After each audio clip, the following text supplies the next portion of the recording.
What is going on, you guys? It is your boy, Matt Talk Sports. I am back with another video, and I am back recapping a full week of the NFL slate for you guys again. And this time, I am recapping week 15 of the NFL.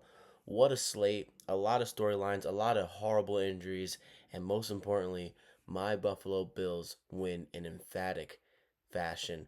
What a day, what a game. We had a little bit of everything today. We had season ending injuries, we had habitual teams making the Super Bowl and making the playoffs, missing out on the playoffs, and we had crazy comeback after crazy comeback, and we had teams solidifying themselves as juggernauts for this NFL season. So, without further ado, let's get into it. Follow me everywhere at Matt Talk Sports, Instagram, Twitter, and TikTok, and subscribe right now at Matt Talk Sports if you made this far in the video. Now, let's get into it. You know where I'm starting. I'm selfish when it comes to my Bills playing the 1 o'clock slate, and I have to talk about the best game of the day. I mean, it was the best game of the day, and it had a lot of implications. I mean, listen, the Patriots heading in today were around like minus 800 to win the AFC East. After this game, they're just minus 265, and the Bills are plus 200 in case you guys don't gamble. Those are relatively close odds to how far they were a couple weeks ago. The Bills were down 21-0 at one point, and then they were down 24-7 heading into the half, and they ended up winning this football game 35-31 in Foxborough. The Buffalo Bills are the most resilient team in football. They have shown us that numerous times throughout this year. The Bucks game, the first game of the season against the Ravens, down 15 with 5 to 8 minutes left. And then last week against the Bengals at home, down 10 in the fourth quarter, they get the victory. And then here today, down 21-0 at one point, and then down 24-7 heading into half. And the Bills somehow propel themselves into victory. And listen, if you go look at my TikTok, my Instagram, and my YouTube shorts, at halftime I was angry. I was pissed. And a lot of people are commenting on that video now and saying, apologize.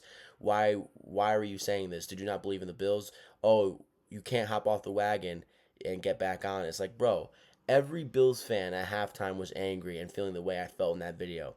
So here's what I felt at halftime after the first half. By the way, let's talk about it real quick. The first drive of the game by the Patriots shouldn't have been a first drive for a touchdown. It should have been a 3-and-out. The replay assist today was a complete bullshit. I hear the Patriots complaining about refs after today's loss. First of all, ridiculous. There was one call for the Bills that I thought was a little lenient or a little excessive, but honestly felt like a payback call for what they missed during the first drive of the game for the Patriots. Kayshon Boutte, that wasn't a catch on 3rd and 7. That long deep ball that Drake May threw to him, that legitimately was not a catch. And somehow the replay assist didn't see it, and Sean McDermott didn't throw a flag, and somehow the Patriots score on that drive to start the game. And to me, if the Bills somehow lost this game by one score, that's where the game was lost right there. That no flag thrown and the no replay assist help. Because there was another instance in this game where the replay assist helped out the Patriots right away. It was for the Brandon Cooks catch. I think the very next drive for the Bills, the Bills' first drive of the game, where Josh Allen hits Brandon Cooks. Brandon Cooks bobbles it, looks like a catch, it isn't, and somehow replay assist helps out the Patriots, but didn't help out the Bills. So that was really weird.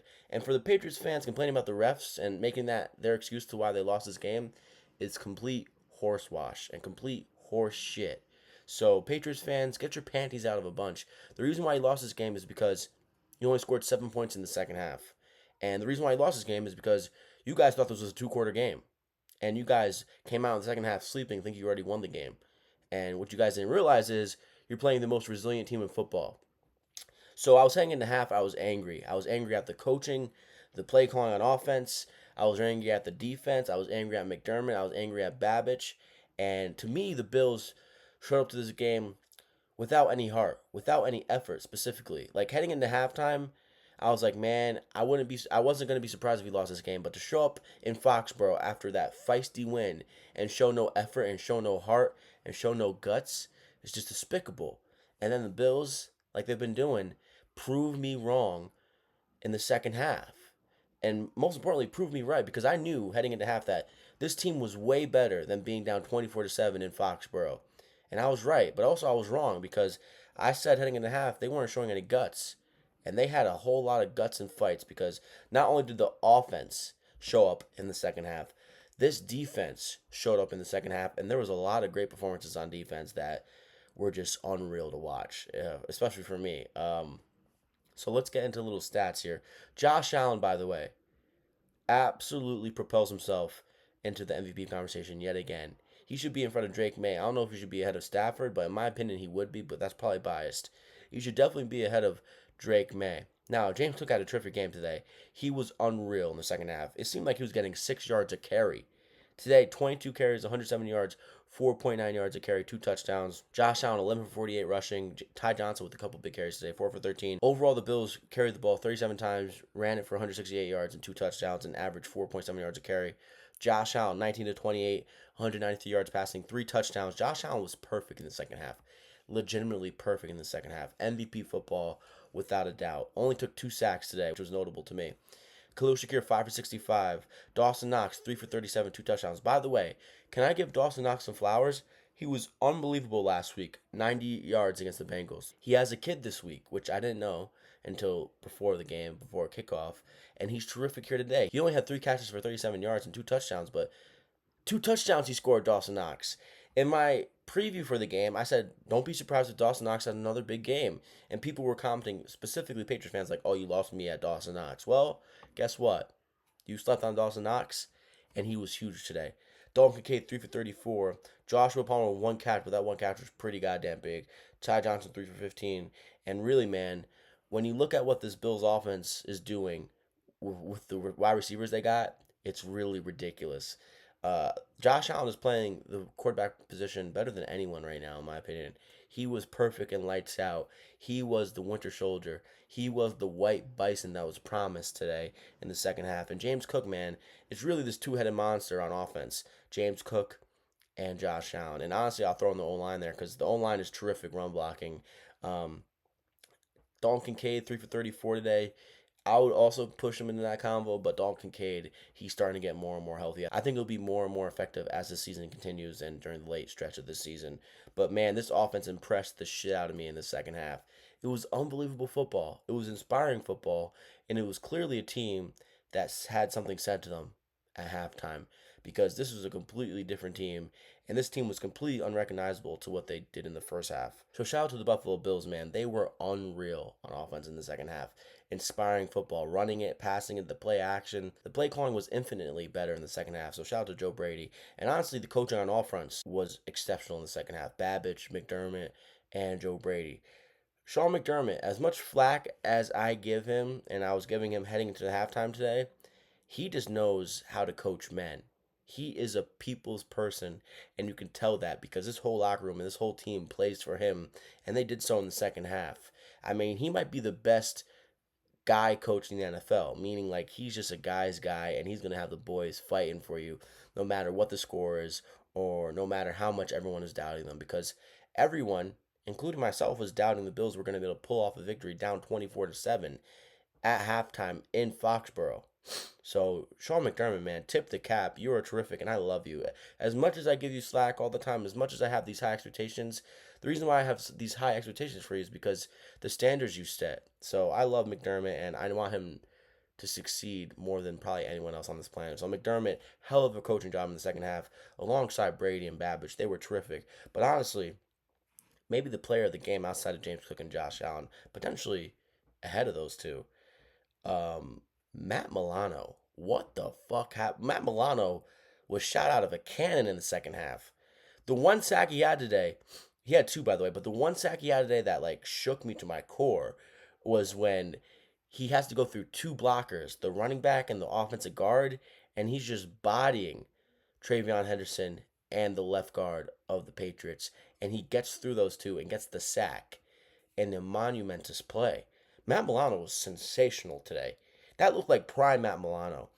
He showed us today that he's getting healthier, and he's been the healthiest he has been the entirety of this year, and that when he's healthy, he is a massive piece to this defense. And what do I have to say about this defense again? Every time in the first half, they show us a poor outing. But in the second half, they do a terrific job of playing defense and they get these incredibly clutch stops. I don't care how bad the statistics are for this Bills defense. They are an innately clutch defense and they are very well coached. I mean, they're just ridiculously clutch. They get tremendously huge stops in the second half. Now, in some cases, how bad they played in the first half outweighs how good they played in the second half, but Recently, how greatly they play in the second half massively outweighs how poorly they played in the first half. So this defense is fucking on fire. And without Christian Benford, I was pretty impressed by the secondary, despite it being clear that the Patriots were more focused on running the ball today. But Greg Rousseau, I saw him doing a lot of pressure today. He was great in the second half. And Tre'Davious White, a man who I was scorching to start the year, he was pretty good today, and he's been pretty goddamn good recently down the stretch. He did have the pick. It was an arm punt, but honestly, pretty goddamn huge pick, and another example of a momentum shifter. So this defense, as much flack as I give them, and as much as they are flawed and poor defense in the first half, they are one of the best defenses in the second half this year in the entirety of the NFL, and maybe the best in the second half. This Buffalo Bills team on all fronts makes incredible halftime adjustments. This might be the best team in the NFL when it comes to making great halftime adjustments. I mean, I really can't compare it to any other team in the NFL. I mean, this team heading into halftime and the difference they show in the second half is incredible. They make incredible changes at half, and they did so today on offense and defense, which was much, much, much needed. This team looks special today, and the resiliency that this team shows and the heart and grit that they show continuously throughout this entire year makes me believe that this is the year. And I know I'm probably setting myself up for hurt and heartbreak, but this team, man, as flawed as they are, man, no one is fighting as hard as the Buffalo Bills. Maybe outside of the Broncos. The Broncos have a lot of comebacks, but the Bills, these comebacks that the Bills are having are like improbable and nearly impossible. The Ravens, the Bengals, and then now the Patriots. I mean, this is special stuff, and clearly, everyone on this team knows how high the stakes are for the season. They know they are fighting for jobs. They know they are fighting for legacies, and it's evident. And they show you every time they come out in the second half, no matter how poorly they played in the first. This is the best second half team in football, and they showed you that today. Drake May, I mean, he was like non existent today in the second half. He is really good quarterback. He is really good. But all these people who are rushing out to say Drake May's this much better than Josh Allen this year got served a nice cold pie today. Because Drake May is very good. He should be an MVP candidate, but he's not in the same stratosphere as Josh Allen. And it's not even close. I like Drake May. Those two rush touchdowns were really cool. Really cool. But, man, I do not exactly have 100% fear in you yet. Now, you were terrific in the first Bills game this year, but honestly, we lost that game more than you guys wanted. But Drake May, 14 to 23, 155 yards, one interception. He took 3 sacks today. Milano Groot got to him. The scariest thing about this Patriots team, in my opinion, is their running back situation and their ability to run the ball and their coaching staff. I think Vrabel and McDaniel are terrific. Vrabel is one of the very best coaches in the NFL, and McDaniel might be the very best OC in the NFL, and certainly the most experienced. He is a terrific OC, and he called a brilliant first half. Travion Henderson destroyed us today. 14 carries, 148 yards, 10.6 yards a carry, 2 touchdowns. And that second touchdown, we stuffed him. It was just his ability as a young running back to make the cutback. Left side of the field was wide open because the right side was freaking covered and he had nowhere to go. And brilliantly, he looked to his left and he knew he was gone. And Drake May leading Travion Henderson out in front was pretty cool to watch, even as a Bills fan and as an opposition fan. So the running attack against the Bills was pretty dominant, and that was the most impressive thing about the Patriots. But the passing attack, clearly they were more relying on the running attack than the passing attack today. But I was kind of shocked by that because they were kind of owning us the last time out with their ability to pass the ball.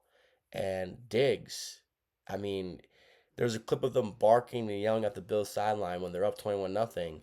And to be quite honest, Diggs was a part of that group with Hollins, and Diggs was silent today. I can't remember his 3 catches. He has 3 catches. I remember one was against Taron Johnson in the slot, but that's about it. Stephon Diggs was quiet as a mouse today. I knew damn well the Bills were going to allow him to do what he did in the first game again. There's no chance. Matt Collins was a leading receiver for the Patriots, and honestly, he had insanely clutch catches. 4 for 41. Keishon Boutte had that one catch, which shouldn't have been a catch. 1 for 30. Ramondre Stevenson, 3 for 27. Stephon Diggs, 3 for 26. Hunter Henry, 1 for 18. And Travion Henderson, 2 for 13. So, man, the Bills shot out of a cannon in the second half. They didn't turn the ball over, and their offense has been picking up steam over these past couple weeks, man. They are picking up steam. It might start slow, and habitually it does, but man, they are hard to stop when it gets going. They damn near scored on every possession in the second half. The only possession they didn't score on in the second half was when they were up 35-31, and they didn't want to risk going for it on fourth down in their own territory. So the Bills, man, they continue to impress me and they continue to shock me. I will always believe in this team. I will never hop off of this wagon. Never. This is my life team. This is my heart and soul team. They are embedded in me as a human being. I will never hop off this wagon. So when you guys, or not you guys watching the video, but when people come on my TikTok and be like, oh, apologize for your halftime report. Oh, you didn't believe in this team. You hopped off the wagon and then got back on after they won. No, no, no, no. I am objective because of how much I love this team. There's no team I'd rather hate, and there's no team I'd rather love than the Buffalo Bills. Every Buffalo Bills game, it's a heart attack, and then, oh shit, we won. Like that meme that everyone posts underneath the Bills' Twitter posts every time they win a game is so true. It's a heart attack. Oh shit, this is fun. Oh shit, I'm scared. Oh shit, we won. That is exactly the trajectory of every Bills game, and there's no other team I'd rather support because especially this team, as flawed as they are and as hard as these victories have been to come by, they fight, they never give up, and they have the most resilience of any team in the NFL. So shout out to the Bills. They limited the penalties today. They had no turnovers, and Josh Allen put his Superman cape on, and James Cook climbing up the ladder of running backs. I mean, he is elite, elite. His footwork and his patience is second to none. It's really unbelievable to watch. He's a special football player. And quick shout out to Ray Davis. Ray Davis was the spark for this team. He was the most consistent player in the first half on the kick return.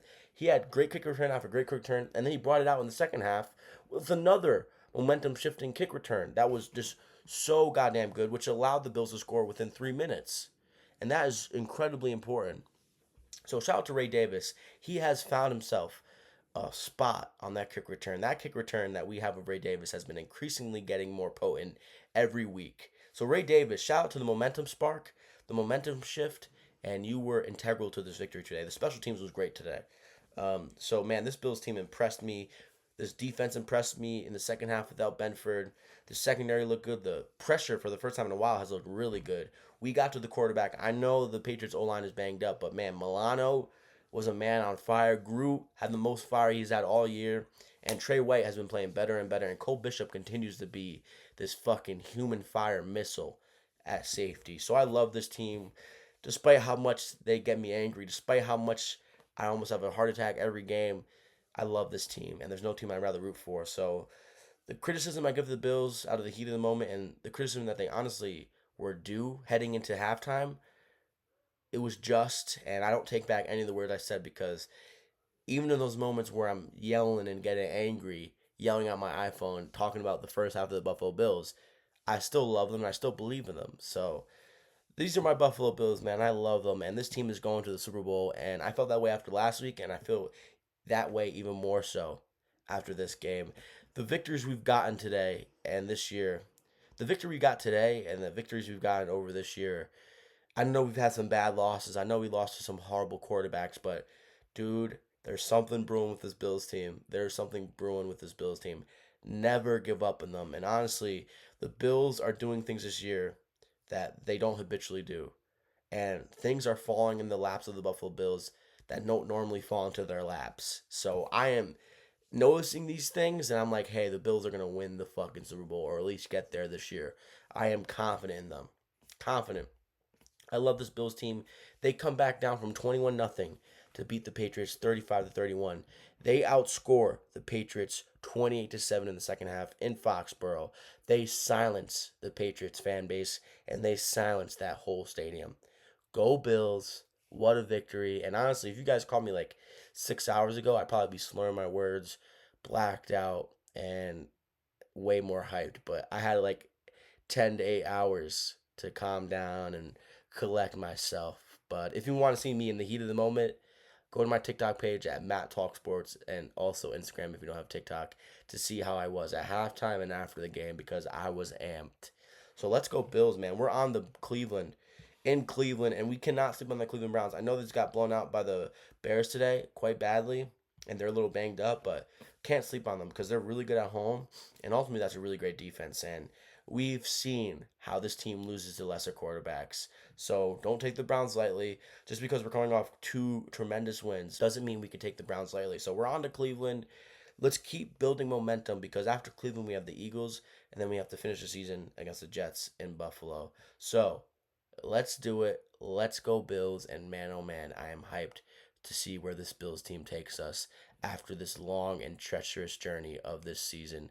So let's go Bills. I am ecstatic. And man, if you haven't already, blast Mr. Brightside because I wish I was in the stadium singing along to Mr. Brightside today. Instead, I was on my couch singing to myself and doing this shout song, which probably came off as psychotic to everyone else in my household. So let's go, Bills. Anyway, let's get into the rest of the Week 15 slate because there's a lot to talk about.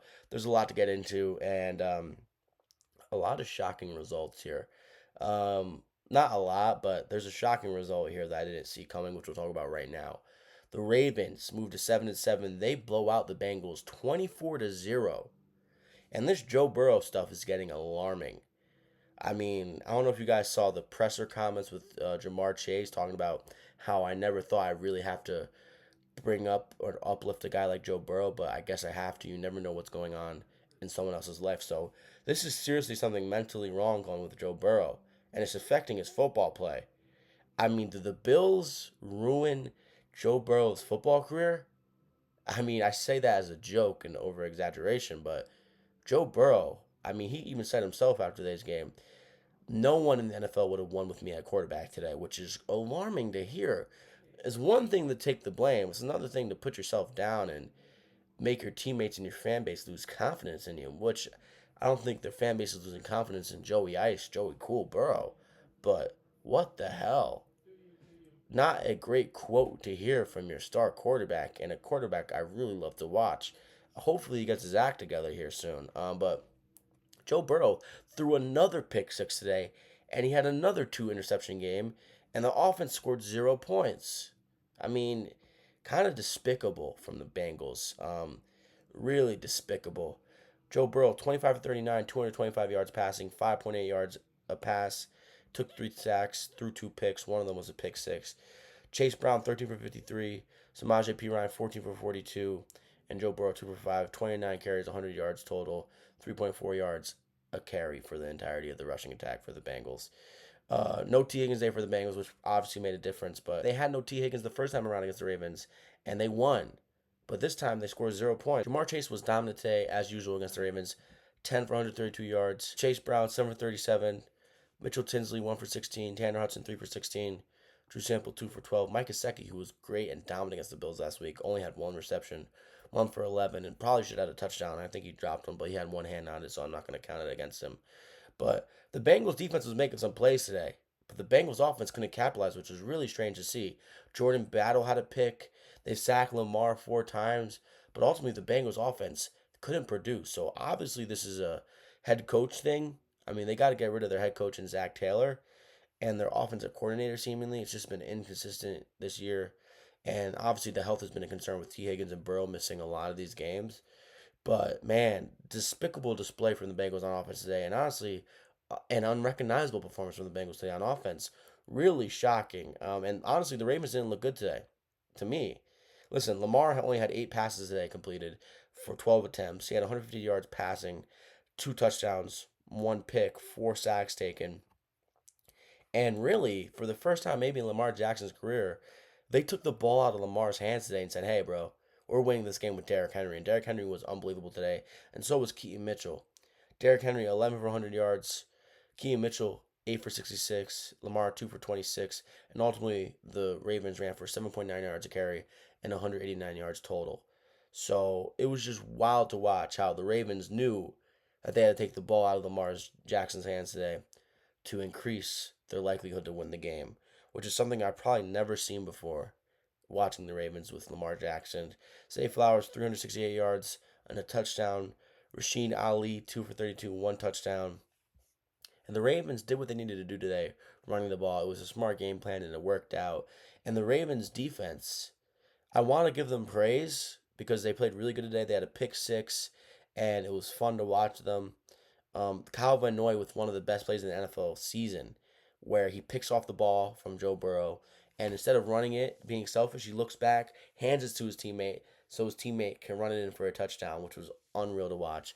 One of the best plays and one of my favorite plays of the NFL season, despite it being a Ravens touchdown.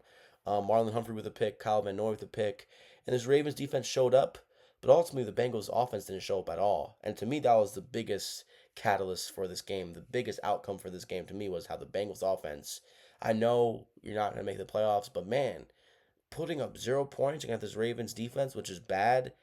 And yes, they played better than they usually have this year, but 0 points is inexcusable to me. So, Joe Burrow, alarms are being pushed, and Zach Taylor, you're out of there. But Burrow, man, the Bengals might be looking to like check in on you at least, be like, hey, man, like, if you're not gonna love football, let us trade you for so we can get like 3 first round picks for you. But really horrible performance for Joe Burrow today. An unrecognizable one. The only recognizable person on the Bengals offense today was Jamar Chase. Wow, unreal. Ravens, they're heading into New England next week. They're going to be in Baltimore, but they're facing New England, and man, I'm rooting for the Ravens, especially if the Bills beat the Browns, which I think they will. So Ravens, they move to 7-7, they get a big win, and they hold the Bengals to 0 points. Kind of impressive for the Ravens, but also an indictment on the Bengals. Really tricky one to judge. Moving on to the next game, we've got a couple blowouts out the way because honestly, there's a lot of blowouts. But this team has been impressive. Jacksonville Jaguars, man. I know they're playing the Jets. I know they're playing the Brady Cook led Jets. But this Jaguars offense and Trevor Lawrence has been looking really goddamn good recently. This offense has been getting into full form now under Liam Cohen. The Jaguars, they beat the Jets 48-20. They moved to 10-4, and the Jets they fall to 3-11. Trevor Lawrence had a 6 touchdown game today. He had 5 passing touchdowns and he had a rushing touchdown. Pretty remarkable. Isn't that 5 passing, 1 rushing for Trevor Lawrence? And he led the team in rushing. Trevor Lawrence, 20 for 32, 330 yards passing, 5 touchdowns, took 0 sacks. Their O-line has been playing really great recently, and today was the accumulation of it. Perfect QBR, perfect QB rating. Trevor Lawrence, 551 rushing, 10 yards a carry. Travis Etienne, 12 for 32. But Travis Etienne was terrific receiving the ball today. 3 for 73, 3 touchdowns. He had 3 receptions for 3 touchdowns. Great. Jacoby Myers has been maybe the best trade deadline acquisition by any team. He's been unreal. 5 for 71, and he's clearly Trevor Lawrence's favorite target and favorite weapon right now. Brian Thomas Jr., 4 for 66, 1 touchdown. Brian Thomas Jr. continuously is getting back to his old self over these past couple weeks, and today he was incredible. Parker Washington is back, 3 for 53. I mean, this offense is humming, and imagine if they had Travis Hunter. This offense is going to be really scary over the next couple of years, especially if Trevor Lawrence is going to be playing like this, which obviously is hard to come by, and today was probably an anomaly, but Trevor Lawrence arguably gave the best quarterback performance outside of Josh Allen today. He was terrific. So shout out to Jacksonville. They've been unreal this year, and to close the stretch of this last half of the season, they've been really good. They're a well-coached team. Liam Cohen looks great. Their interior on offense, their offensive line looks great recently, and their defense has been opportunistic, and they force turnovers, and they have a good D line with Josh Allen Hines and company. So I enjoyed this team. I like watching them play. Do I believe in them? No, but they forced turnovers on defense, and this offense has been playing really well. I mean, they forced 3 picks today. Ventrell Miller, Antonio Jackson, and Monteric Brown. Like, they've been really good on all fronts recently in all facets, and today they showed that to you. Yes, against a Brady Cook led Jets, but nonetheless impressive on all fronts from the Jaguars today. Brady Cook, in some spots to start the game, he looked pretty good, but ultimately Brady Cook, rookie quarterback, and we knew this was bound to happen sooner rather than later. 22 for 33, 176 yards passing, 1 touchdown, 3 picks, took 3 sacks. Isaiah Davis, 9 for 58. Brees Hall, 12 for 23. Adonai Mitchell, man, another good trade deadline acquisition. Been pretty good for the Jets ever since he's joined them. 6 for 58, 1 touchdown. John Mechie, 4 for 25. This Jets team, I like Aaron Glenn. I kind of like where they're heading, but today was an accumulation of their season. Banged up, no quarterback, lack of talent, and ultimately they're facing a team that is way better coached than them and has way more talent, and that was shown today on the football field. Jaguars, they are hot. They are 10-4. They lead their division and they beat the Jets 48-20, and the Jets fall to 3-11. I'm going to talk about the Chiefs and Chargers last for this 1 o'clock slate, but the rest of these games are going to be blowout talk. Cardinals, they lose to the Texans 20-40. They fall to 3-11. The Texans, they move to 9-5, and the Texans continue to be one of the hottest teams in the NFL. And this Houston Texans team, they're on fire, and their offense, listen, they're facing one of the worst defenses in the NFL, but if they can learn how to somehow bring this momentum on offense into other games, they're going to be one of the scariest teams in the NFL, if not the scariest. They have the best defense, and then when you start doing stuff like this on offense, granted, it's against one of the worst defenses in the NFL, it's still impressive. So shout out to CJ Stroud and company on offense. They looked terrific, and they did what they needed to do, and they didn't struggle against a bad defense, which is noticeable. CJ Stroud, 22 for 29, 260 yards passing, 3 touchdowns, only took 1 sack. The offense has been getting better, and their own line has been getting better, quite noticeably, in my opinion. CJ Stroud had a great game. Jahar Jordan today came out of nowhere. I'm surprised Woody Marks didn't get the majority of the carries today. Jahar Jordan, 15 for 101 yards, 6.7 yards a carry, 143 yards rushing, and 4.3 yards a carry overall for this Houston rushing attack. Nico Collins, one of the best receivers in the NFL, only had 3 catches today, 85 yards, but he also had 2 touchdowns. Dalton Schultz, 8 for 76, 1 touchdown. Yeah, man, this defense for the Texans really good. Only had 2 sacks today, but they held the Cardinals to 20 points. And honestly, that was a whole bunch of garbage time touchdowns. 3 touchdowns, 1 pick, took 2 sacks. Michael Carter, 14 for 56. Trey McBride might be the best tight in the NFL. He's just consistency, and he's spectacular to watch. I know this was in the garbage time, but 134 yards receiving, 11.2 yards a catch, and 2 touchdowns. Michael Wilson didn't turn into Jerry Rice today, but still a good performance against this Texans defense, despite it most likely coming in garbage time. 5 for 54, 1 touchdown. And yeah, man, this Cardinals team was outmatched. They ran into a brick wall today. Their defense, the Cardinals, was one of the worst defenses in the NFL, and the Texans took advantage of that, and their defense had little to no stress today because their offense grew out to a big lead, and the defense was kind of able to take a chill pill for the majority of the game. So, the Texans, they jump out to a quick 30-7 lead in the third quarter, and they win this game 40-20. And the Texans are hot. They're blazing hot. They're one of the scariest teams in the NFL, and that's their sixth straight win. They move to 9-5, and the Cardinals, they fall to 3-11. Moving on, this was a complete misfire for me, but I did not know how banged up the Browns were because I did my video on Thursday night, and I looked at their injury report Sunday morning, and they are banged up to the max. And I thought this was going to be a game where weird things happen. And honestly, I was kind of hoping so. Ed Johnson's the way better head coach than Kevin Stefanski. And honestly, the Bears are way more talented than the Cleveland Browns, even with Rome Odunze out. The Browns, they lose to the Bears 31-3. The Browns fall to 3-11, and the Bears, they move to 10-4. And this was dominance. Shador had a struggling day, and he got heavily outplayed by Caleb Williams. I thought Shador Sanders wasn't going to turn over the ball today, and that was a complete misfire by me. I should have known he was going to do that. They're playing one of the best defenses in the NFL, if not the very best defense in the NFL, when it comes to turning the ball over, and they turn the ball over. I mean, they got Shador Sanders to throw 3 picks today. Shador Sanders, 18 for 35, 177 yards passing, 5 sacks through 3 picks. Shador Sanders led the team in rushing with 2 carries, 24 yards. Quinshawn Junkins, as talented as he is, 12 for 21. Isaiah Bond, 2 for 89. Harold Fanning, 7 for 48. And Jerry Jeudy, 2 for 22. And he continues to be horrible, Jerry Jeudy. He's having one of the worst wide receiver seasons I've seen. That dude is so talented, and for him to play like this is just disheartening and honestly hard to wrap your head around. The Browns defense had 3 sacks today. Myles Garrett, 22 sacks now in the season. Hopefully he breaks that record, but not against the Buffalo Bills. He had 1.5 sacks today. Chicago Bears, man, they did what they needed to do today. They ran the ball greatly, and Caleb Williams had maybe his best game of the season. He was great. He had a great touchdown pass to DJ Moore. It was unreal. 17 for 28, 242 yards passing, 8.6 yards a pass, 2 touchdowns, only took 3 sacks. DeAndre Swift, 18 carries, 98 yards, 2 touchdowns. Calvin Nagai, 11 for 33. Caleb Williams, 3 for 13 rushing. And overall, the Bears ran for 142 yards, 4.3 yards a carry, and 2 touchdowns. Luther Burden and Rome Odunze's absence was really good. 6 for 84 yards. DJ Moore, another 2 touchdown game for him. 4 for 69, 2 touchdowns. Colson Leveland, man, continues to show why he was drafted so high. 4 for 63. And this defense, man, for the Bears, they're facing a banged up offense, granted, but they looked impressive, and they continue to look impressive on defense. 5 sacks, 3 picks, and this defense is humming. CJ Gardner Johnson was a tremendous pickup for the Bears, and Dennis Allen has done a terrific job coaching this defense after his coaching display as a head coach for the Saints. He's been really impressive, man, and shout out to Dennis Allen. He's coaching his ass off as a DC, and Ben Johnson's been unreal as a head coach, and the offense looked good today, and the Bears defense looked great today, and they continue to force the ball over, which is important in the NFL. So let's go Bears, man. Shout out to the Bears. These aren't the same old Bears, and they proved that today. If they would have lost today, they would have been the same old Bears, but they aren't. So congrats to the Bears. They're 10-4, and the Cleveland Browns are 3-11 now.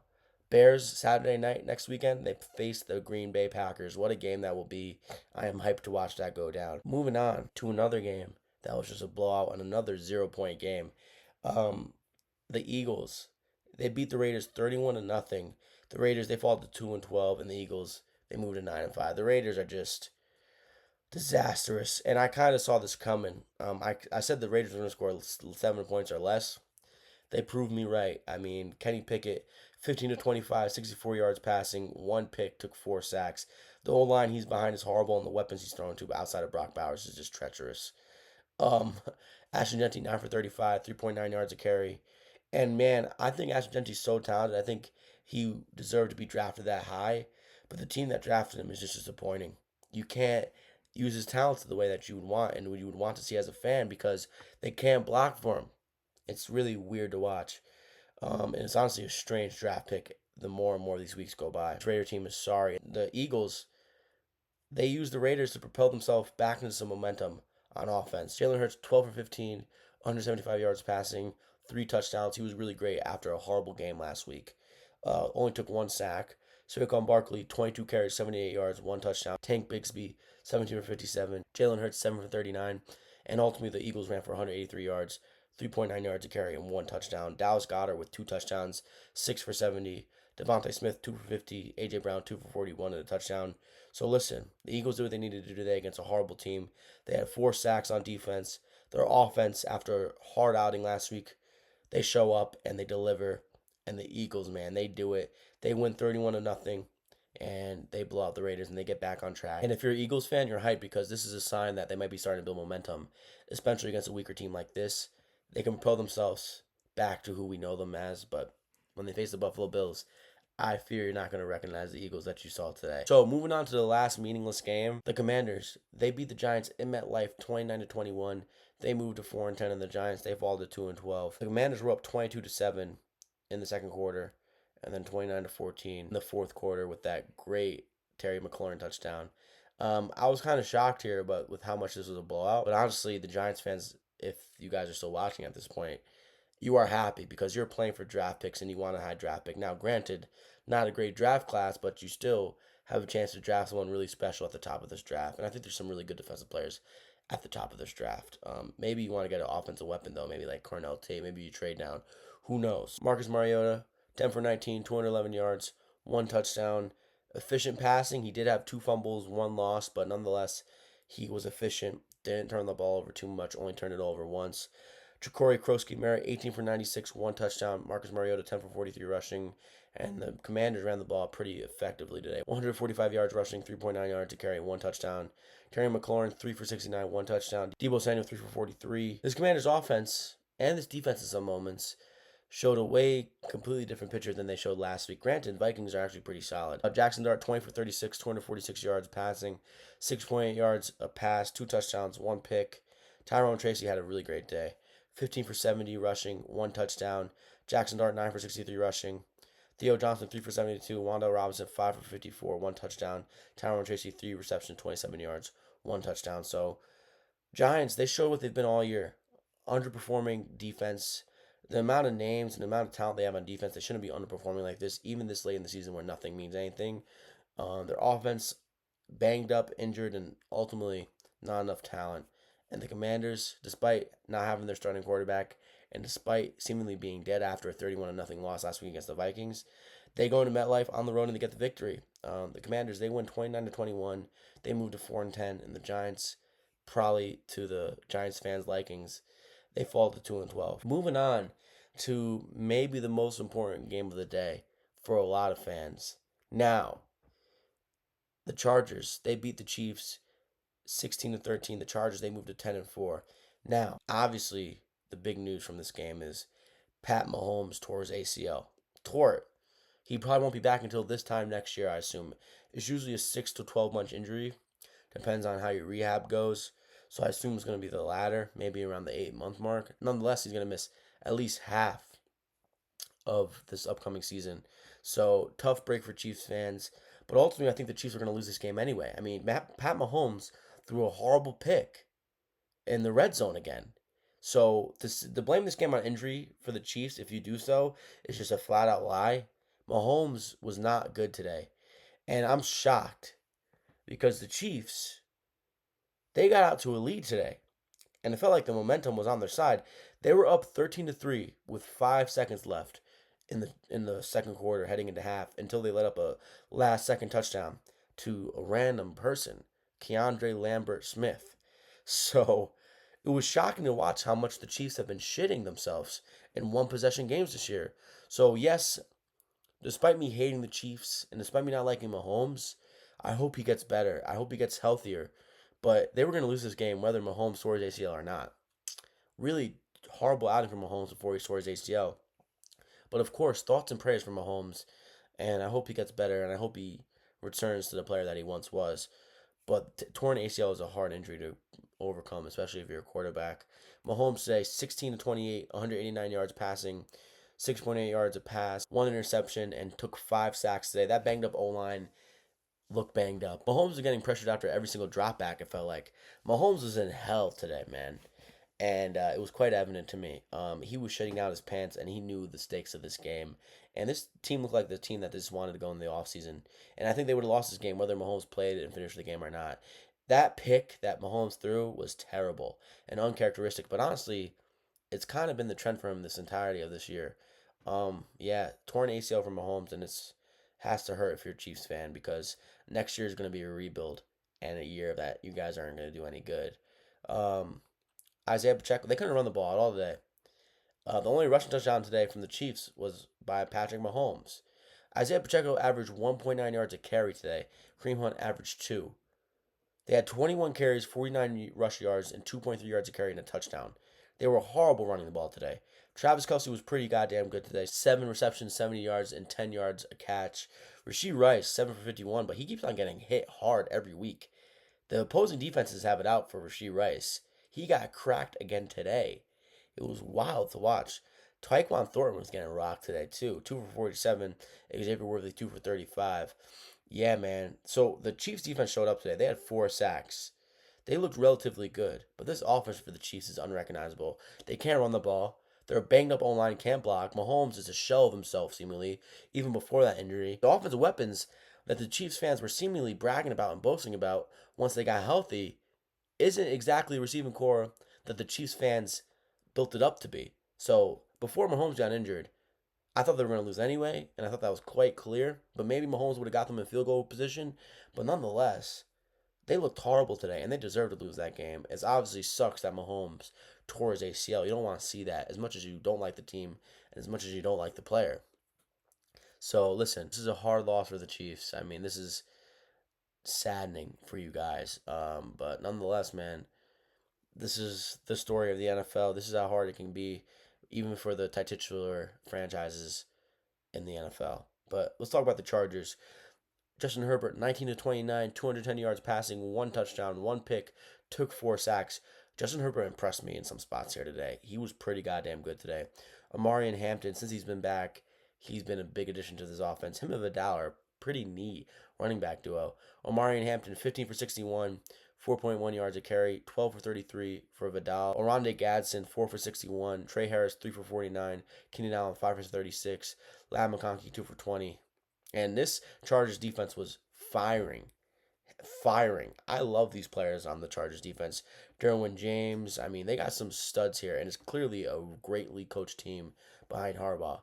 Derwin James had a pick. Henley had a pick. So, shout out to this Chargers defense. They are extremely talented, and I think Henley is one of the best middle linebackers in the NFL. He is so goddamn good. So, shout out to the Chargers. They eliminate the Chiefs. Obviously, you don't want to see Mahomes, the type of caliber player he is, tear his ACL, but It's the story of the NFL. As much as it hurts and as much as you don't want to see it, it's the harsh realities of the NFL. So the Chargers, they eliminate the Chiefs. And I'm mad at myself because heading into this year, I wanted to say the Chiefs weren't going to make the playoffs. And I wanted to have the Broncos winning that division. Instead, I put my balls between my legs and I hid them and said the Chiefs are going to win the division until they prove me wrong. And they proved me wrong this year. And even Mahomes somehow finished this game, they were going to lose this game, in my opinion. So Chargers in a massive win. They moved to 10-4. The Chiefs fall to 6-8, and they're eliminated from the playoffs. Music to my ears. Obviously, despite the injury from Mahomes, no one wants to see that. Moving on to the 4 o'clock slate, man. What a slate of games! Philip Rivers, Broncos, Packers, Panthers, Saints, Rams, Lions. Let's get into it. We'll get the blowout out the way first. Titans versus 49ers. The 49ers beat the Titans 37-24. The Titans fall to 2-12. The 49ers move to 10-4. And Kyle Shanahan continues to be massively impressive. And he probably should be the head coach of the year. But I understand why they're not going to give it to him because he's just so good at this point. What a performance by the 49ers today. And honestly, a really, really, really good performance by my guy Cam Ward. Maybe the best performance by him this year. QBR doesn't look great, but I thought he looked pretty good to the eye. There was a couple plays he made that were Josh Allen-y, Lamar Jackson-y, and Pat Mahomes-y, but his receivers, specifically Dimitri DK at one play, can't catch for shit. So they need to get better weapons around Cam Ward, and I actually really, really like Gunnar Helm. I think he's going to be a really good tight end for Cam Ward in this Titans offense moving forward. But Cam Ward, 18 for 29, 170 yards passing, 5.9 yards a pass, 2 touchdowns. Cam Ward was really good today, especially if you watched and got a glimpse of the game. Tony Pollard, 14 for 140 yards, 1 touchdown. Tajay Spears, 3 for 34. This Titans team has been running the ball really well. 20 for 136 yards overall, 6.8 yards a carry, 1 touchdown. Gunnar Helm, very impressive, man. I know it's not crazy stats, but 4 for 49, 1 touchdown. Van Jefferson, I'm amazed this dude is still in the league every time I watch him play. 1 for 43. Chikamu, 4 for 33. Alik Amainer, 1 for 17. Dimitri DK, 4 for 17. So, yeah, man, the Titans are just outmatched, outcoached. They're looking for their head coach. But Jeffrey Simmons caught a touchdown today. He even got a sack. So, Jeffrey Simmons probably getting a Team of the Week card in Madden. Really funny to watch him play today.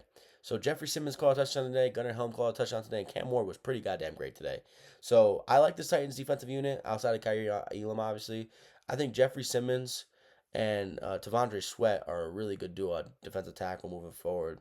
And they have some pieces, but ultimately they need to build around Cam Ward way, way, way more. It's probably going to take 2 to 3 years to do that. So hopefully they are really bad next year so they get Jeremiah Smith in the draft because that would be awesome for Cam Ward. Cam Ward, I was impressed by you today despite the outcome and despite losing the game. Brock Purdy today, 23 for 30, 295 yards passing, 9.8 yards a pass, 3 touchdowns. Great today. 2 sacks taken today. He was great. Perfect for him. You can't really ask him to do much else. Christian McCaffrey, 1 touchdown, 22 carries, 73 yards. Efficient. Brock Purdy using his legs again, 7 for 44. Really great stuff. Ricky Pearsall, 6 for 96, 0 touchdowns. George Kittle, 8 for 88, 1 touchdown. Juwan Jennings, 3 for 37, 2 touchdowns. And yeah, man, Brock Purdy was pretty much perfection outside of the fumble, and the 49ers did what they needed to do. The 49ers didn't get a sack today. They kind of looked shaky in some spots on defense, which is clearly going to be their downfall when they get into the playoffs. But nonetheless, this team, they shouldn't be 10-4 with the injuries they've had this year and the absence of Ayuk. So shout out to the 49ers. They're impressive, despite me thinking they're probably going to lose in the playoffs due to their injuries on defense. But nonetheless, they did what they needed to do today against this Titans team at home. They win 37-24. They move to 10-4, and the Titans, they fall to 2-12. Moving on, I think the Carolina Panthers are 0-12 now, straight up as favorites. The past 12 games, they've been favorites. I mean, despicable. They had a chance to take the lead in the division, and they lost. They lost 17-20 in New Orleans, and shout out to this New Orleans team. I gave up with them early in the year when the Spencer Rattler was the quarterback. To me, they were the gritty team of the year. They were the gritty bad team, or they were the best bad team in the NFL to me. They were gritty. They have nice pieces on offense and on defense, and I don't mind Kellen Moore as a coach. I mean, I've been watching that dude since he was at Boise State at quarterback. Some people won't believe me because I'm 24, but I legitimately remember watching Kellen Moore at quarterback. So, but yeah, man, this Saints team, and if you're a Saints fan, you're kind of feeling good right now. You're feeling a little bit bubbly because I think Tyler Shuck might be a guy. He was sensational today. Shout out to Tyler Shuck. He can scramble, he has great mobility, and he was efficient passing the ball today. Listen to these numbers: 24 for 32, 272 yards passing, 8.5 yards a pass, one touchdown, took 5 sacks. Crazy. Really good today passing the ball. And then he led the team in rushing. They couldn't run the ball outside of him today, outside of him and Devin Neal. 8 for 32, 4 yards a carry. Devin Neal, 7 for 28 and a touchdown. Chris Olave, 6 for 85 and a touchdown. Devon Vele, 5 for 69. Audric Estime, 3 for 39. Kevin Austin Jr., 3 for 33. And Juwan Johnson, 4 for 30. Outside of Chris Olave, did you hear the guys that he's throwing the ball to? I mean, seriously. Tyler Shuck, impressive these past few weeks. He's now beaten the Panthers twice, and he just beat the Bucks last week. Shuck has been really, really good. And Kellen Moore, man, listen, in a year that has a horrible draft, this is the stuff that can build you into having a great year next year. Or this could be the start of something special for the Saints if they continue to build around Tyler Shuck, which I think they're going to go with him next year. How can you not? There's no one special in the draft this year for quarterbacks, so you got to go with Shuck next year because Shuck has been pretty goddamn good this year in his starting role. I know he's only thrown 6 passing touchdowns and 5 picks, but if you're watching with your eye, you're noticing something here with this guy. He's pretty goddamn good. So, hey, Saints, man, Shuck, do you have a guy? Time will tell, but the Panthers are just kind of embarrassing for what they did today. I mean, it's typical. It's typical Carolina Panthers. But Dave Canales had a bad coaching display today, and I actually thought Bryce Young was pretty good today. 15 for 24, 162 yards passing, one touchdown, only took one sack. Rico Dowdle 16 for 49 yards, one touchdown. Bryce Young 7 for 49. He was really good scrambling today. Chuba Hubbard 8 for 29. Jalen Coker, that pass to Jalen Coker by Bryce Young was sensational. 4 for 61 touchdown. Xavier Legette 2 for 39. McMillan 2 for 25. Coker had the key fumble today, but nonetheless, man, the Panthers disappointing. Your defense had 5 sacks today. Your defense looked really good today, and you couldn't help out your defense. The offense hit a cold standstill in the second half. It looked like the Panthers were going to win this game to start the third quarter, 17-7, and then the Saints just took over. The offense was nowhere to be found from the Panthers. The Saints stepped up. They showed grit. They showed resilience, and the Panthers showed complacency, and they showed that they are still the Carolina Panthers. So the Carolina Panthers, they lose 20-17 in a pivotal game for the division. They fall to 7-7. And the New Orleans Saints, they're kind of getting hot. They're 4-10. They win 20-17. Moving on. Wow. Today was a horrible day for injuries. Obviously, earlier in the day, I said Patrick Mahomes, but this game had a horrible injury as well. The Denver Broncos, man, they win 34-26 in Denver in Mile High. They move to 12-2, and the Packers they fall to 9-4-1. And the Packers have a horrible injury bug, man. Micah Parsons tore his ACL. He's out for the year, and that is horrible. And Christian Watson can't stay healthy. As good as he is and as dominant he looks in some spurts, he legitimately can't stay healthy. Now, it's not a season-ending injury, I assume, but he was released from the hospital and is flying home with the Packers, and he's questionable next week. I assume he doesn't play. It's just a chest injury, so who knows what's going on with him, but man, this dude is glass. He's literally Samuel Jackson in glass. He is glass. He can't stay healthy. But luckily for the Packers, they drafted a first-round rookie who I've been waiting to pop off, and he popped off today. But the Packers' injuries this year, Tucker Kraft torn ACL, Micah Parsons torn ACL, Quay Walker injured out for the year, and a couple other key defensive players were like, damn, despite how interesting the Packers have been recently, and despite how well they've been playing recently, the injuries are just coming out in front of them this year. Jordan Love, 24 for 40, 276 yards passing, one touchdown, 2 picks, 3 sacks. Josh Jacobs looked explosive today, 12 for 73, 6 yards a carry. Jordan Love was getting active running the ball today as well, 3 for 29, 9.7 yards a carry. Like I said, Matthew Golden had one of the best games of the season, if not the best, 3 for 55, no touchdowns. If Golden can get involved with the absence of Watson and Tucker Kraft, it'd be interesting because he's their first-round draft pick. Because if Christian Watson can't go, it's going to be Dontavian Wicks, Dobbs, Musgrave, Reed, and Golden. Reed 5 for 55 today. Musgrave 4 for 52. Dobbs 2 for 36. And the thing with this Packers wide receiver core, not only is it injury prone, but it's a bunch of wide receivers that are probably wide receiver 2s and 3s. There's no wide receiver 1 here. So, yeah, it sucks, man. It sucks with this Packers team. They just get injured and injured and injured. Yeah, man. It's not a great sign for this Packers team. They had 0 sacks today, and then they lose Michael Parsons for the year. Just backbreaking after losing Tucker, especially after losing Tucker Kraft for the year on offense. But man, I'll tell you what, man, Bo Nix was sensational today, and I did call the Broncos the worst 11-2 team in the NFL, maybe in the NFL history, outside of the Steelers team that one year. But I take back my words. I do. I don't think their defense is as great as the Texans. It's still very great. Riley Moss, Pat Surtain, Huifanga, Greenlaw. That's a great defense and it's greatly coached. Quite clearly. Quite clearly. But Bo Nix was impressive today, and honestly, he's been going on a really good stretch recently. And he's not going to win MVP, but he is like fourth or fifth in my ballot if I had to choose. Bo Nix has been really good recently, and he was great today. He had some really great touchdown throws today. 23 for 34, 302 yards passing, 8.9 yards a pass, 4 touchdowns, took 0 sacks. His mobility only had 10 yards for 7 carries, but nonetheless, he's a mobile guy. RJ Harvey, 19 for 65, 1 touchdown. Cortland Sutton, man, great game from him. Great pass on the sideline from Bo Nix to Cortland Sutton. 7 for 113 yards, 1 touchdown. Troy Franklin, 6 for 85, 1 touchdown. Little Jordan Humphrey, 3 for 42, 1 touchdown. Michael Bandy, 1 for 20, 1 touchdown. And if you're Little Jordan Humphrey, you're pretty hyped that the Giants got rid of you. So you can be on this team for the rest of the year. RJ Harvey had the fumble, but man, the defense impressed today. They made Jordan Love look like he was in hell.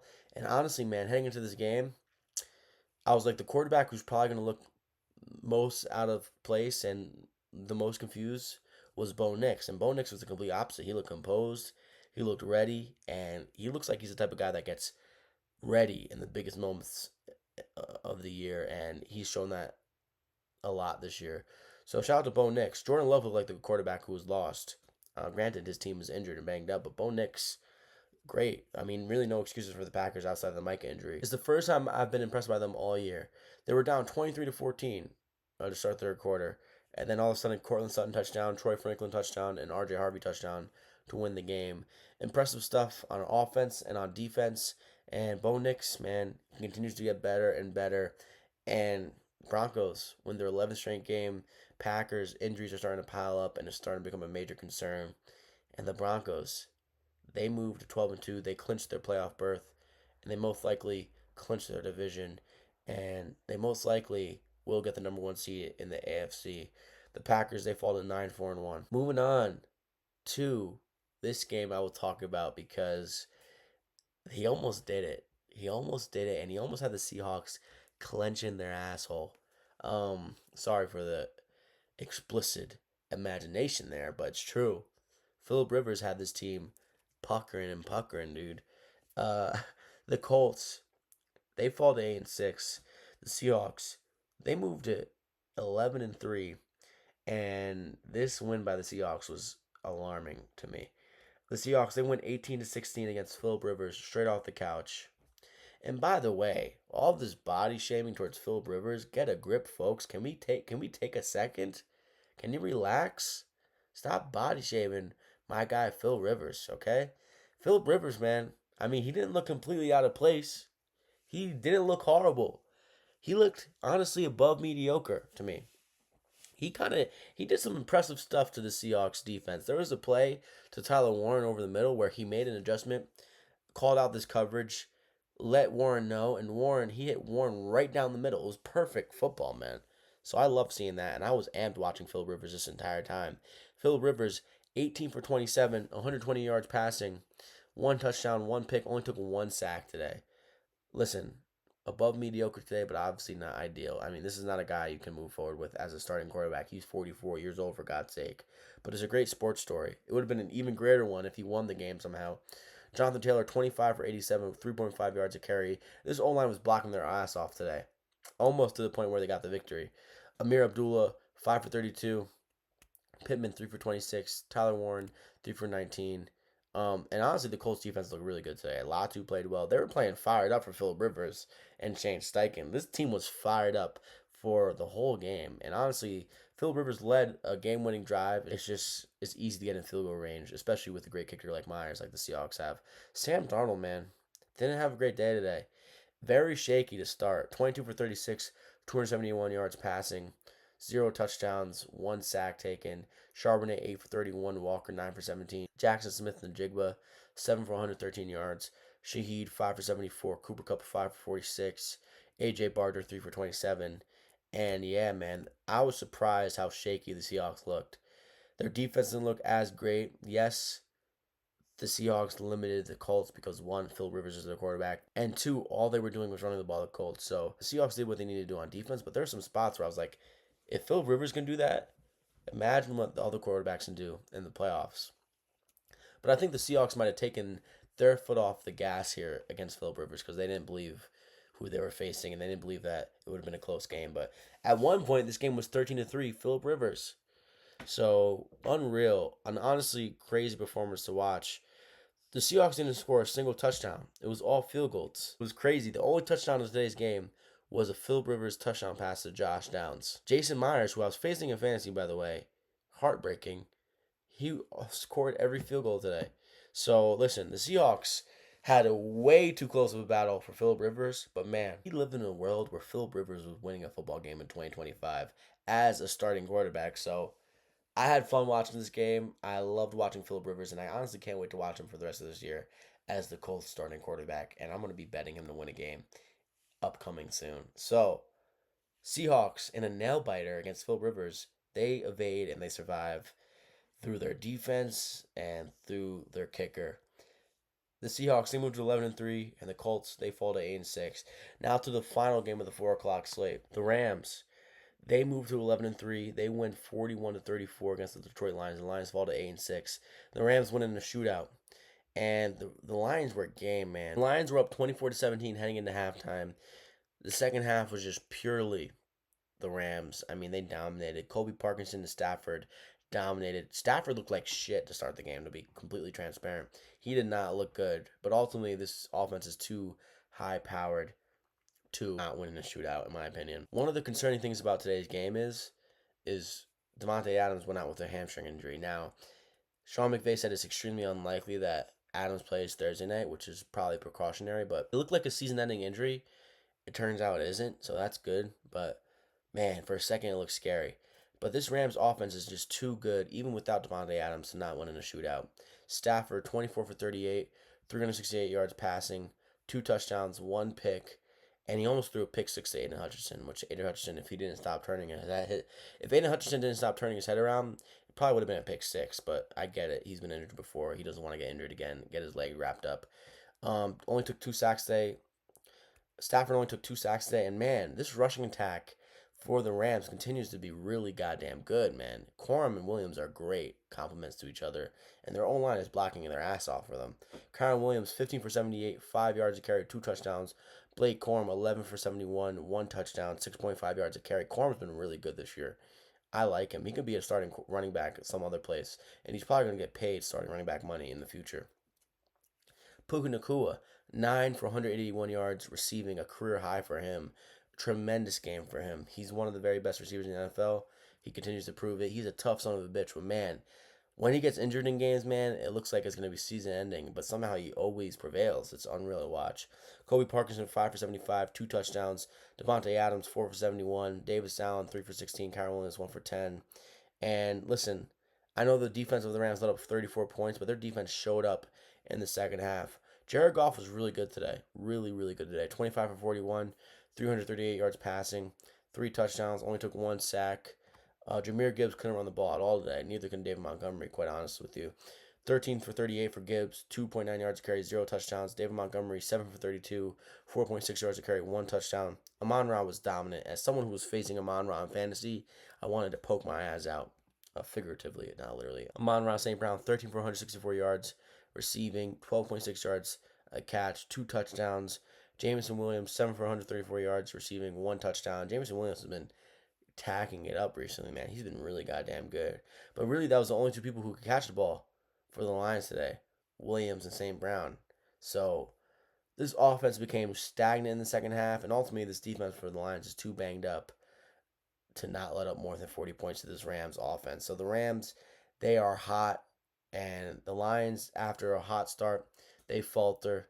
The Rams defense showed up in the second half, and the offense of the Lions got hindered in the second half. So Better coaching prevails. Banged up defense lets down their offense. That's the story of this game. The Rams, one of the best offenses in the NFL, if not the best. Their rushing attack is insane. And then Stafford playing MVP ball alongside Nakua and Adams. So, Rams, they moved to 11-3, heading into a great game on Thursday night against the Seahawks in Seattle. Can't wait to watch that game. And the Lions, they fall to 8-6, and they're fighting to get into the playoffs. Moving on to the last game of the Sunday slate. The Vikings beat the Cowboys in the end. Any sense of hope for the Cowboys' playoff hopes. The Vikings, they moved to 6-8. They're now on a 2-game win streak. They have scored 30 plus in back-to-back games, and the Cowboys, they fall to 6-7-1. So, man, JJ McCarthy, his alter ego, showed up today. After the pick, he was great. He was pretty sensational after the pick. He was honestly almost perfect after the pick. He was really good today, and there are some moments from him where I'm like, hey, man, I can see a little bit of swagger here. I can see a little bit of energy radiating off of you that I can see the star quarterback having. So, hey, don't give up on him yet. Don't give up on 9 yet. J.J. McCarthy, 15 to 24, 250 yards passing, 2 touchdowns, 1 pick, took 0 sacks today. His O-line was pretty goddamn good today. Aaron Jones, 12 for 34 rushing. Jordan Mason, 10 for 29 rushing. J.J. McCarthy, 4 for 15 rushing and a touchdown. C.J. Ham also had a touchdown at the goal line. Justin Jefferson, only 2 catches for 22 yards today. Pretty remarkable considering how bad this Cowboys defense is. But honestly, Justin Jefferson dropped a wide open touchdown pass from J.J. McCarthy. Even Chris Collinsworth, as much frustration as Justin Jefferson has shown, he's got to catch that, and I couldn't agree with it more. Jordan Addison, 2 for 66. Hockenson had some great plays today, 4 for 66. Jalen Naylor, 2 touchdowns. It might be J.J. McCarthy's favorite target, 3 for 47, 2 touchdowns. Yeah, man, this defense, despite letting up 26 points, looked really good today. And J.J. McCarthy had a really good outing after the pick. So I was impressed by J.J. McCarthy for the most part. And this Vikings defense, we all knew how good it was, but we knew how underwhelming this offense was. And finally, this offense has been playing up to par. So the Cowboys were just disappointing on offense. Dak Prescott, 23 for 38, 294 yards passing, 7.7 yards a pass. Only took 2 sacks, no touchdowns, no picks. Javonte Williams, 15 for 91, 1 touchdown. Malik Davis had a touchdown as well. CeeDee Lamb, 6 for 111 yards. George Pickens with another quiet game, 3 for 33. Flanoy, 4 for 40. Shoemaker, 1 for 29. Mingo, 1 for 25, which is the first time I've heard of Mingo's name as a Cowboys receiver. Um, so yeah, man, this Cowboys defense looked horrible today. Couldn't get any pressure, and J.J. McCarthy owned them today. So it was wild to watch. It was fun to watch Quinn Williams get a pick, but no pressure today from the Cowboys. And any playoff hopes they had today came crashing down due to the hands of number 9. He didn't even have to abuse Justin Jefferson. I mean, Justin Jefferson had 8 targets. He should have had a touchdown, maybe even 2, and Justin Jefferson just dropped them flat out. So yeah, Vikings defense is good. They're a very well coached team, and JJ McCarthy has put together now 2 straight very good games. In the past 2 games JJ McCarthy has played, he has 5 touchdowns, 1 pick, and then he also has a rushing touchdown. So he has 6 touchdowns in the past 2 games. So JJ McCarthy, do your thing, number 9. Do your thing. I like what I'm seeing. And Kevin O'Connell's the better coach than Schottenheimer at this point. So Vikings, I had the Cowboys winning. I'm pretty shocked that the Cowboys lost. Vikings, they move to 6-8. Cowboys, they fall to 6-7-1, and both of those teams can't make the playoffs due to how stacked the NFC is. So that is it for my Sunday recap of the NFL Week 15 slate. Tomorrow we have Dolphins versus Steelers, and I think the Dolphins win.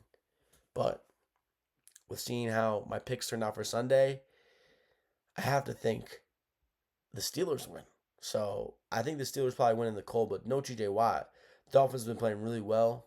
They could move to 7-7. I'm gonna go with the Dolphins still, but not as confident as I would want to be. So that is it for me. That is my recap of the full NFL slate of Sunday football. Week 15, definitive things happened, heartbreaking things happened, resilience was shown, and ultimately today we saw the true realities of NFL football. We saw injuries, we saw resilience, and we saw teams give up. And ultimately, that's why we love football, and that's why we hate football. So let's go Bills. Hey man, if you made this far video, leave a like, comment, and subscribe. Follow me everywhere at Matt Talk Sports for more content like this.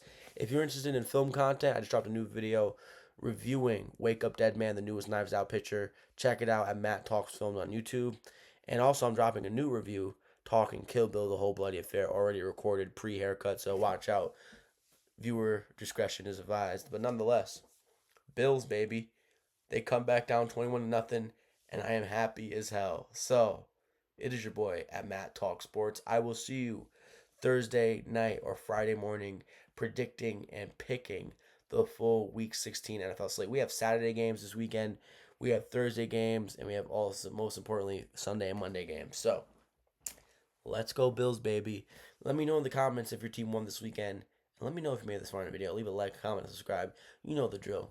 It's your boy, Matt Talk Sports. I'll see you soon.